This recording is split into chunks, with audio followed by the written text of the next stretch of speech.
दिसंबर 1995 की एक ठंडी सुबह इंडिया के एक छोटे से गांव पोरला के किसान हमेशा की तरह अपने खेतों में मसरूफ थे, लेकिन अचानक उनकी नजर दूर किसी चीज पर पड़ी जो कि सूरज की रोशनी में चमक रही थी। नाजरीन, जब वो उस चमकती चीज के पास गए तो हैरत ज़दा हो गए। वो चीज कोई आम चीज नहीं थी, बल्कि एक अजीब सी राइफल थी। ऐसी राइफल जो कभी किसी ने वहाँ पे न देखी थी और न ही उसके बारे में सुना था। कुछ ही देर में वहाँ और भी राइफल्स दिखाई देने लगी। नाजरीन, 35 से भी जायद बंदूकें जमीन पर बिखरी हुई थी। गांव में शोर मच गया, लोग जमा होने लगे और आर्म्ड फोर्सेस भी मौके पर मौजूद थीं। लेकिन मामला तब संजीदा हो गया जब करीब ही मौजूद तालाब से टैंक तबाह करने वाले ग्रेनेड बरामद हुए। ये सब कुछ इंडिया की रियासत वेस्ट बंगाल के पोरला डिस्ट्रिक्ट में हो रहा था और ये वाकया आज तक एक ऐसी मिस्ट्री बना हुआ है जिसका कोई वाज़ेह जवाब नहीं मिला।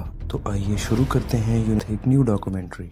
पुलिस ने पूरे इलाके की तलाशी ली। उन्हें वहाँ कुछ टूटे हुए सब्ज रंग के बॉक्स मिले जो कि पैराशूट से बंधे हुए थे। 3 ऐसे सप्लाई बॉक्स बरामद होने पर सबके जहनों में एक ही सवाल था, ये पैराशूट आखिर किसने गिराए और क्यों? जल्द ही आर्मी को भी बुलाया गया। एक बात तो साफ थी, अगर बॉक्स पैराशूट से गिरे हैं तो ये काम किसी जहाज के जरिए मुमकिन था। मालूम पड़ा कि एक जहाज पोरलिया डिस्ट्रिक्ट के ऊपर से काफी लो फ्लाइंग करते हुए गुजरा था। पर आखिर ये जहाज किसका था और उसने वेपन से भरे हुए बक्सों को पुरलिया के ऊपर ही क्यों गिराया? इन बक्सों में करीब 300 AK-47 राइफल्स, 9 mm के 25 pistols, 2 snipers, 2 night vision binoculars, 100 से ज्यादा ग्रेनेड और 16,000 गोलियां मौजूद थी। इन सब का टोटल वजन 4 टन से भी ज्यादा बताया गया। बात अब मीडिया तक पहुंच चुकी थी। हर कोई एक ही सवाल पूछ रहा था कि 4 टन से भी ज्यादा वजनी हथियार आखिर किसी ने पोरला पर ही क्यों गिराए? जब इन्वेस्टिगेशन हुई तो एक दिन पुराने फ्लाइट लॉग्स देखे गए, जिससे मालूम पड़ा कि एक लैटवियन एयर का एंटोनोव EN-26 जहाज जो पाकिस्तान के शहर कराची से टेक ऑफ हुआ, इंडिया के शहर वाराणसी से होता हुआ वेस्ट बंगाल में इंडिया के डिस्ट्रिक्ट पोरला के ठीक उसी जगह से गुजरा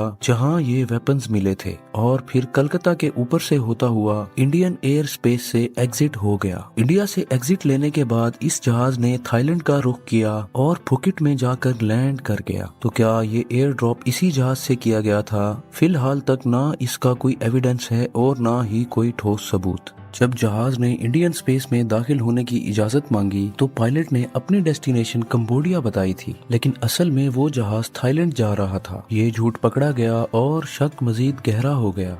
खैर, कुछ दिनों के बाद एग्जैक्टली 22 दिसंबर 1995 को फुकेट से वापसी पर उसी लैटवियन प्लेन ने दोबारा इंडियन स्पेस में एंटर होने की परमिशन मांगी और इस बार इसने अपनी डेस्टिनेशन लैटविया बताई और पहले उसे कराची में रीफ्यूलिंग के लिए लैंड करना था। इस बार इंडियन एयर फोर्सेस पूरी तरह से तैयार थी। जहाज जैसे ही इंडियन स्पेस में दाखिल हुआ तो 2 MiG-21 फाइटर जेट्स ने उसे घेर लिया और उसे हुक्म दिया गया कि वो मुंबई एयरपोर्ट पर लैंड करे। जहाज जैसे ही उतरा, अजीब बात ये थी कि 45 मिनट तक कोई सिक्योरिटी फोर्सेस वहां नहीं पहुंची। जहाज में कुल 8 पैसेंजर सवार थे और उनमें से एक था किम डेवी। वो एक डेनमार्क का शहरी था जो पिछले 18 सालों से मुख्तलिफ ममालिक में कम्युनिटी प्रोजेक्ट्स पर काम कर रहा था।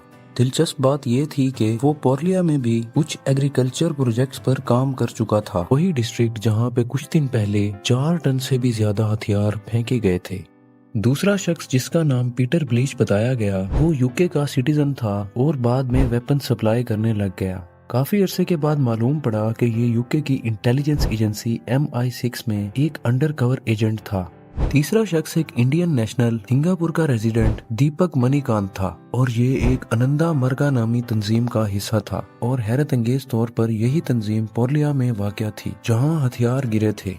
जहाज 45 मिनट खड़ा रहा तो उसी दौरान किम डेवी कुछ इम्पोर्टेंट डॉक्यूमेंट्स लेकर चुपके से एयरपोर्ट से निकल गया और उसके बाद वो कई साल तक लापता रहा। इसके जाते ही सिक्योरिटी फोर्सेस ने जहाज को चारों तरफ से घेर लिया। बाकी 7 अफराद को गिरफ्तार कर लिया गया। जब जहाज की तलाशी ली गई तो उसके अंदर से अनंदा मार्गा हेडक्वार्टर्स की तस्वीर भी मिली और कुछ जले हुए डॉक्यूमेंट्स भी मिले। केस क्लियर था कि हथियारों से लेस 3 बक्से इन्होंने ही गिराए थे, लेकिन एक सवाल यहाँ पर अभी भी गर्दिश कर रहा था कि आखिर क्यों और किसके कहने पर किसने इस खतरनाक मिशन की प्लानिंग की। इन्वेस्टिगेशन के दौरान पीटर बिलिच ने बताया कि ये हथियार उसने किम डेवी के कहने पर मंगवाए और उसे कहा गया कि ये असला बांग्लादेशी फौज के लिए है। पीटर बिलिच का कहना था कि उसको शक हुआ कि ये हथियार इल्लीगल काम में भी इस्तेमाल हो सकते हैं और उसने इस बारे में यूके इंटेलिजेंस एजेंसी को भी इन्फॉर्म किया, पर हायर ऑफिशियल्स ने उसे कहा कि अपना काम जारी रखो। अगर ये हथियार वाकई ही बांग्लादेशी आर्मी के लिए थे तो इन्हें इंडिया के डिस्ट्रिक्ट पोरला के ऊपर एयर ड्रॉप करने का क्या मकसद था, ये बात तो आज तक एक मिस्ट्री है। पर बीबीसी की इन्वेस्टिगेशन में एक बात सामने आई कि ये हथियार आनंदा मार्गा ऑर्गेनाइजेशन के लिए गिराए गए थे।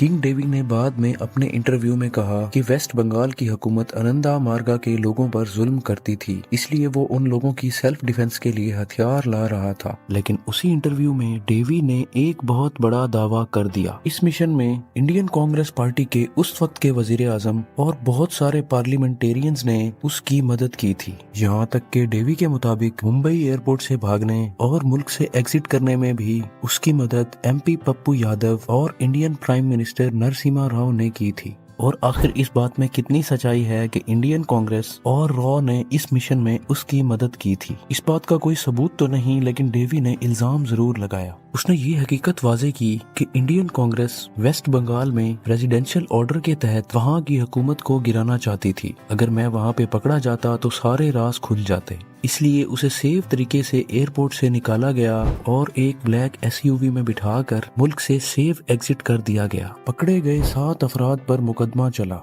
पीटर बिलिच, दीपक और 5 लैटवियन अमले को उम्र कैद सजा सुनाई गई, मगर वक्त गुजरता गया और फिर से एक एक करके रिहा कर दिए गए। जेल में ही 5 लैटवियन क्रू मेंबर्स को रशियन सिटीजनशिप दी गई और ईयर 2000 में पुतिन की रिक्वेस्ट के ऊपर माफ करके रिहा कर दिया गया। इसके बाद 2004 में पीटर बिलिच को भी माफ कर रिहा कर दिया गया। इस पर काफी बातें बनी कि यूके की गवर्नमेंट के प्रेशर की वजह से उसे रिहा कर दिया गया है। बाद में MI5 की एक फॉर्मर एजेंट एनी मेशॉन ने एक इंकशाफ किया कि असल में पीटर बिलिच MI6 का एजेंट था और उनके लिए ऐसे सीक्रेट मिशंस करता रहा है। उधर डेनमार्क के कोर्ट ने डेवी की एक्सट्राडिशन यानी उसे इंडियन अथॉरिटीज के हवाले करने से मना कर दिया, क्योंकि उनका खतरा था कि वहाँ पर डेवी पर टॉर्चर किया जाएगा। हाई कोर्ट कोलकाता के फैसलों, इंटरनेशनल दबाव और पॉलिटिकल प्रेशर के बीच ओरेलिया एयर ड्रॉप आज भी एक नाकाबिले यकीन राज बना हुआ है। आखिर वो 4 टन हथियार किसने गिराए, किसने इसकी कीमत अदा की और मुंबई एयरपोर्ट पर 45 मिनट तक खामोशी क्यों रही? शायद ये सवाल आने वाले दौर में भी उलझे हुए सवालात के साथ एक मिस्ट्री बने रहें।